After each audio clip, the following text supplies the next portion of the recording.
भगवान कहते हैं माँ यद मन भटकता है तो हमें कुछ बातों का ध्यान रखना चाहिए। किन बातों का? बोले हमें मन क्यों भटकता है इस पे विचार करना चाहिए। अब मैं आपको बताता हूं मन क्यों भटकता है। आप बहुत ज्यादा देखते हैं तो मन वहां वहां जाता है जहां जो आप देखते हैं, और जो आप देखते हैं वो प्राप्त करने की इच्छाएं होने लगती हैं, तो फिर मन भटकने लगता है।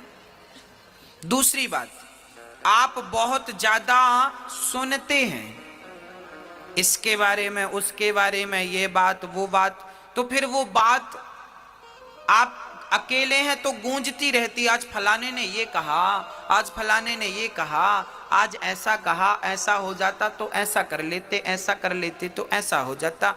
ये मन भटकने लगा। आपका मन जरूरत से ज्यादा भटकने लगता है, अधिक भटकता है आपका मन। अब मन को शांत कैसे करें? बोले मन को शांत करने के हम उपाय बता रहे हैं। मन को शांत करने के कुछ उपाय हैं। पहला उपाय, अधिक से अधिक भगवान की कथाएं सुनिए। मैया जी आप बताइए, अभी आपको यहां बैठे लगभग 1.5 घंटा हो गया। वैसे तो 1.5 घंटे हो गए, फिर भी हम 1 घंटा मान लें। आपको यहां बैठे लगभग 1 घंटे हो गए। अब आप बताओ, इस 1 घंटा में क्या आप में से किसी का भी मन भटका?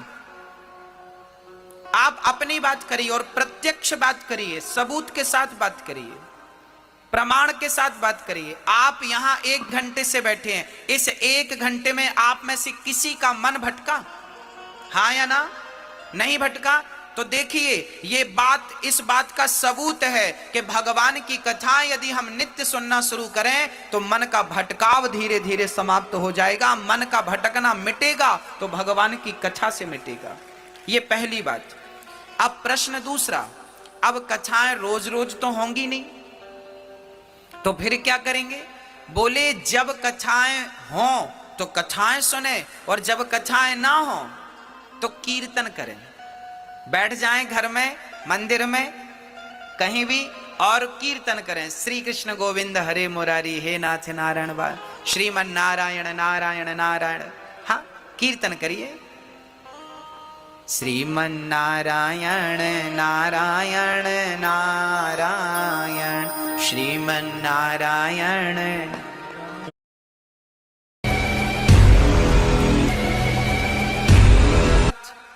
कीर्तन करिए, काम करते रहना और नाम जपते रहना।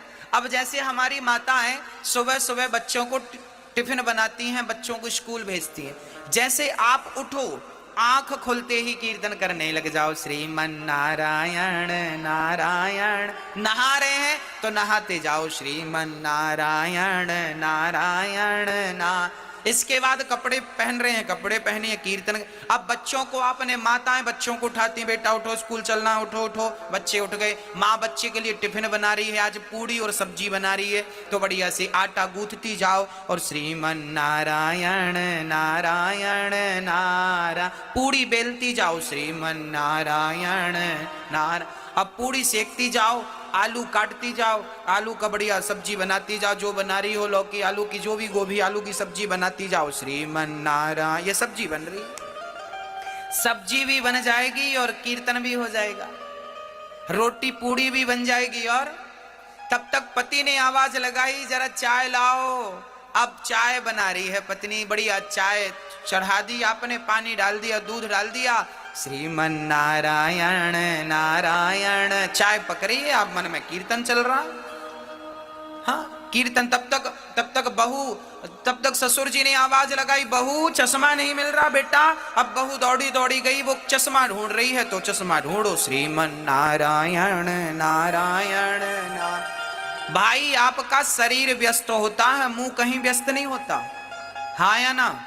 बच्चों को टिफिन बनाने में शरीर व्यस्त होता है क्या? मुंह व्यस्त होता है? चाय बनाने में मुंह व्यस्त होता है क्या? तो मुंह का सदुपयोग करिए, कीर्तन करिए, काम करते रहिए। और यही है कलयुग में भक्ति, इसी को भक्ति कहते हैं। इससे बड़ी कोई भक्ति नहीं है। और ये पुरुष गण, आप भी दुकान पर बैठो, कोई ग्राहक आए तो आइए राम जी, आइए श्याम जी, अपनी शब्द शैली बदल लीजिए। हर ग्राहक को, ग्राहक तो वैसे भी भगवान होता है, तो ग्राहक को आइए राम जी, आइए श्याम जी, आइए कन्हैया जी, क्या चाहिए, आइए राधा रानी, आइए, सारा काम करो, पर हर पल कोई नहीं है तो कीर्तन श्रीमन नारायण नारायण ना।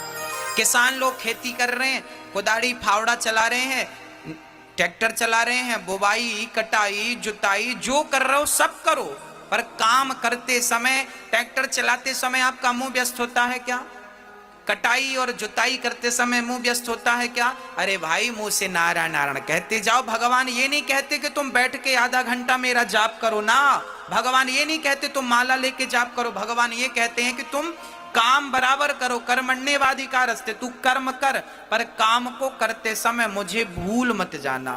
प्रार्थना करते रहो कि हे नाथ, मैं आपको कभी भूलूं नहीं। एक बार बोले सभी लोग, हे नाथ, हम आपको कभी भूले नहीं। हे कृष्ण, मैं आपको कभी भूलूं नहीं। हे नाथ, मैं आपको कभी भूलूं नहीं। हर हाल में भगवान का चिंतन करते रहिए, उन्हें भूलिए मत। बस आदत बुरी सुधार लो, हो गया भजन। यही तो भजन है, अलग से कुछ करना नहीं है आपको। तो मन को वश में करने के हमने कितने उपाय बताए, बताइए आप।